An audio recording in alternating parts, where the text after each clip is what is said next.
ಒಟ್ಟಿನಲ್ಲಿ ಪಂಪನಿಂದ ಪ್ರಾರಂಭವಾದ ಈ ಸಮೀಕರಣ ತಂತ್ರ ಕನ್ನಡದ ಕಾವ್ಯವಸ್ತು ನಿರ್ವಹಣೆ ಸಂಸ್ಕೃತದ ಮಾದರಿಗಳಿಂದ ಸ್ಪಷ್ಟವಾಗಿ ಬೇರೆಯಾಗಿರುವುದರ ಗುರುತಾಗಿದೆ. ಅಷ್ಟೇ ಅಲ್ಲ, ಮೂಲ ಮಹಾಭಾರತ ಇತಿಹಾಸ ಹಾಗೂ ಪುರಾಣ ಕಾವ್ಯ ಮಾತ್ರವಲ್ಲದೆ ಪಂಚಮ ವೇದವೆಂಬ ಗೌರವವನ್ನು ವೈದಿಕ ಪರಂಪರೆಯಲ್ಲಿ ಗಳಿಸಿಕೊಂಡಿದ್ದರೆ ಪಂಪ ರನ್ನರಲ್ಲಿ ಅದು ಲೌಕಿಕದ ಪ್ರಕಾಶನಕ್ಕೆ ಬದ್ಧವಾದ ಕೃತಿಯಾಯಿತು.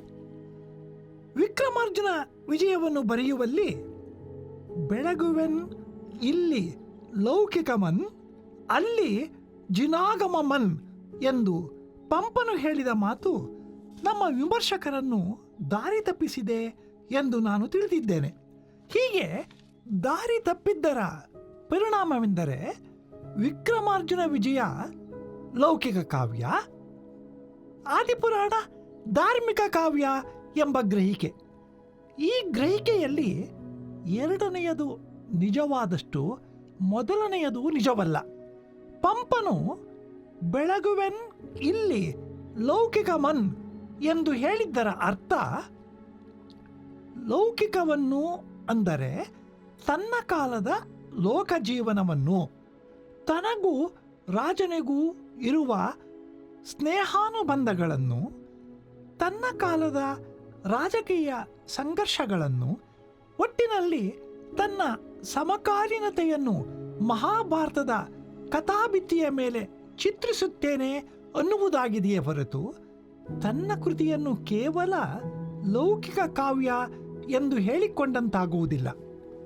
ಇನ್ನು ಆತ ತನ್ನ ಧರ್ಮಶ್ರದ್ಧೆಯನ್ನು ಪ್ರಕಟಿಸುವ ಸಲುವಾಗಿ ಬರೆದ ಆದಿಪುರಾಣ ಒಂದರ್ಥದಲ್ಲಿ ಜಿನಾಗಮ ಎಂಬುದು ನಿಜವಾದರೂ ಅದು ಕೇವಲ ಜೈನ ಧರ್ಮೀಯರಿಗಷ್ಟೇ ಸೀಮಿತವಾಗುವ ಪುರಾಣ ಮಾತ್ರವಾಗಿಲ್ಲ ಎಂಬುದನ್ನು ಸ್ಪಷ್ಟಪಡಿಸಲೆಂಬಂತೆ ಪಂಪನೇ ಹೇಳಿದ ಮಾತು. ಆದಿಪುರಾಣದೊಳ್ ಒರಿವುದು ಧರ್ಮಮನ್, ಕಾವ್ಯ ಧರ್ಮಮನ್ ಎಂಬುದು ಓದುಗರು ಗಮನದಲ್ಲಿ ಇರಿಸಿಕೊಳ್ಳಬೇಕಾದ ಮಾತಾಗಿದೆ. ಹೀಗೆ ಲೋಕಾನುಭವಕ್ಕೆ ಒಂದು ಕಾವ್ಯ, ಧರ್ಮಶ್ರದ್ಧೆಗೆ ಒಂದು ಕಾವ್ಯ ಎಂದು ಪಂಪನ ಕವಿ ಪ್ರತಿಭೆ ಕವಲಾದುದಕ್ಕೆ ಇರಬಹುದಾದ ಕಾರಣಗಳು ಏನೇ ಇರಲಿ, ಈ ಬಗೆಯ ದ್ವಿಕಾವ್ಯ ಪದ್ಧತಿ ಕೂಡ ಕನ್ನಡಕ್ಕೆ ಪಂಪನು ಪರಿಚಯ ಮಾಡಿಕೊಟ್ಟ ಒಂದು ಹೊಸ ಸಂಪ್ರದಾಯವಾಗಿದೆ. ಅಷ್ಟೇ ಅಲ್ಲ, ಈ ಬಗೆಯ ದ್ವಿಕಾವ್ಯ ಪದ್ಧತಿ ಸಂಸ್ಕೃತದಲ್ಲಿ ಕಾಣಬಾರದ ಒಂದು ವೈಶಿಷ್ಟ್ಯವಾಗಿದೆ. ವಾಸ್ತವವಾಗಿ ತೀರ್ಥಂಕರ ಚರಿತ್ರೆ ಸಂಸ್ಕೃತದಲ್ಲಿ ಮಹಾಪುರಾಣದ ಒಂದು ಭಾಗವಾಗಿದೆ. ಆದರೆ ಕನ್ನಡದಲ್ಲಿ ಮಾತ್ರ ಬಿಡಿ ಬಿಡಿ ತೀರ್ಥಂಕರರನ್ನು ಕುರಿತು ಪುರಾಣ ಕಾವ್ಯಗಳ ರಚನೆ ಪ್ರಾರಂಭವಾದದ್ದು ಪಂಪನಿಂದಲೇ. ಈ ದೃಷ್ಟಿಯಿಂದ ತೀರ್ಥಂಕರ ಪುರಾಣ ರಚನೆ ಕನ್ನಡಕ್ಕೆ ವಿಶಿಷ್ಟವಾದದ್ದು. ಈ ತೀರ್ಥಂಕರ ಪುರಾಣಗಳೂ ಸಹ ಕನ್ನಡ ಮಹಾಕಾವ್ಯ ಪರಂಪರೆಯ ಒಂದು ಭಾಗವೇ. ಇವು ವೈದಿಕ ಮಹಾಕಾವ್ಯಗಳ ಮಾದರಿಗೆ ಹೊಂದುವುದಿಲ್ಲವಾದರೂ ನಾಯಕ, ಪ್ರತಿನಾಯಕ ಇತ್ಯಾದಿ ಲಕ್ಷಣಗಳ ದೃಷ್ಟಿಯಿಂದ ಅಷ್ಟಾದಶ ವರ್ಣನೆಯ ಇನ್ನೆಷ್ಟೋ ಅಂಶಗಳನ್ನು ಒಳಗೊಳ್ಳುತ್ತಾ ಮಹಾಕಾವ್ಯದ ವಿಶ್ವ ಸಾಮಾನ್ಯ ಲಕ್ಷಣವಾದ ಪ್ರಯಾಣವನ್ನು ಸಮರ್ಥಿಸುತ್ತಾ ಮಹಾಕಾವ್ಯದ ಪರಂಪರೆಗೆ ಸೇರುತ್ತವೆ. ಈ ಜೈನ ಪುರಾಣಗಳ ಮುಖ್ಯ ಆಶಯವೇ ಆತ್ಮಯಾತ್ರೆಯ ಒಂದು ಮಹಾಕಥನ. ಜೀವವೊಂದು ಭವಗಳ ಮೂಲಕ ತನ್ನ ಪರಮಸ್ಥಿತಿಯ ಕಡೆ ಮಾಡುವ ಪ್ರಯಾಣವೇ ಈ ಜೈನ ಪುರಾಣ ಕಾವ್ಯಗಳ ವಸ್ತುವಾಗಿದೆ.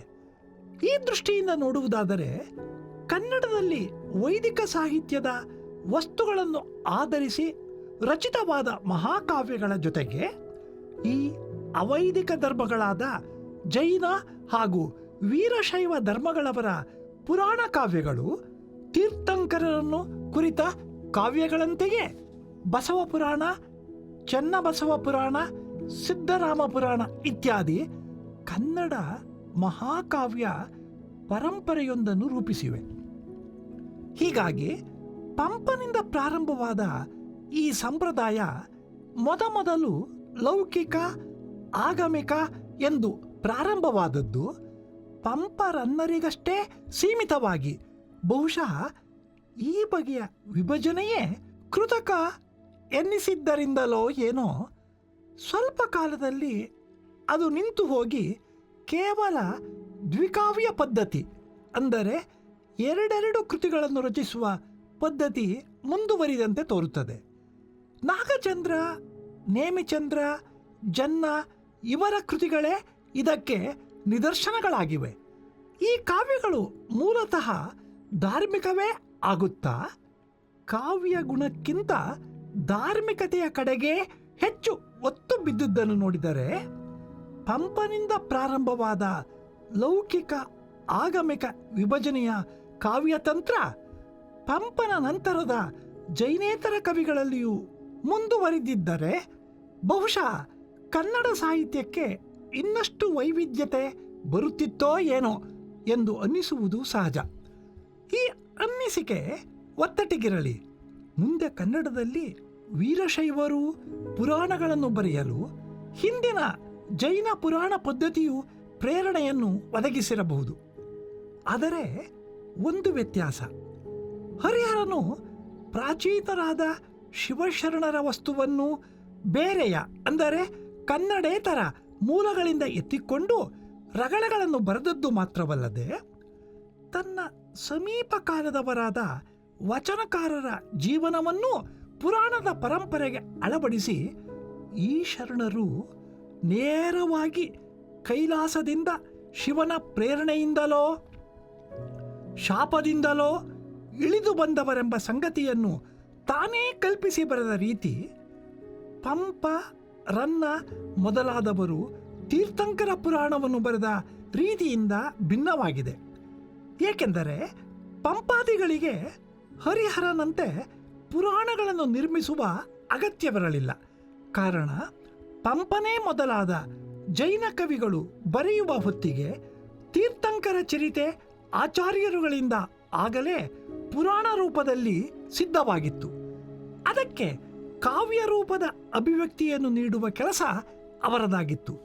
ಈ ದೃಷ್ಟಿಯಿಂದ ನೋಡಿದರೆ ಹರಿಹರನ ರಗಳೆಗಳೇ ಮುಂದಿನ ವೀರಶೈವ ಕನ್ನಡ ಪುರಾಣಗಳಿಗೆ ಪ್ರಥಮ ಪ್ರೇರಣೆ ಅನ್ನಬಹುದು.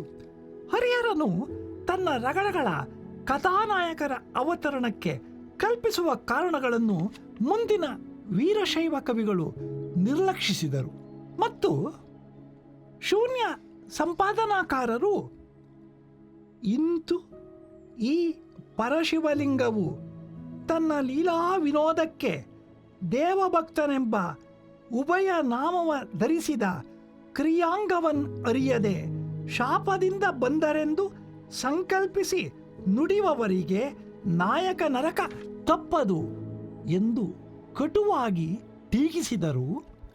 ಹರಿಹರನು ರಗಳೆಗಳ ಕಿರು ಪರಿಮಿತಿಯಲ್ಲಿ ಶಿವಶರಣರ ಕಥೆಗಳನ್ನು ಹೇಳಿರುವ ಕ್ರಮ ಒಂದು ಹೊಸ ಸಾಧ್ಯತೆಯಾಗಿ ಬಸವ, ಅಲ್ಲಮ, ಸಿದ್ದರಾಮ, ಚೆನ್ನಬಸವ, ಅಕ್ಕ ಮಹಾದೇವಿ ಇಂತಹವರನ್ನು ಕುರಿತು ಪುರಾಣಗಳನ್ನು ರಚಿಸಲು ಮುಂದಿನವರಿಗೆ ಪ್ರಚೋದನೆಯನ್ನು ಒದಗಿಸಿತು.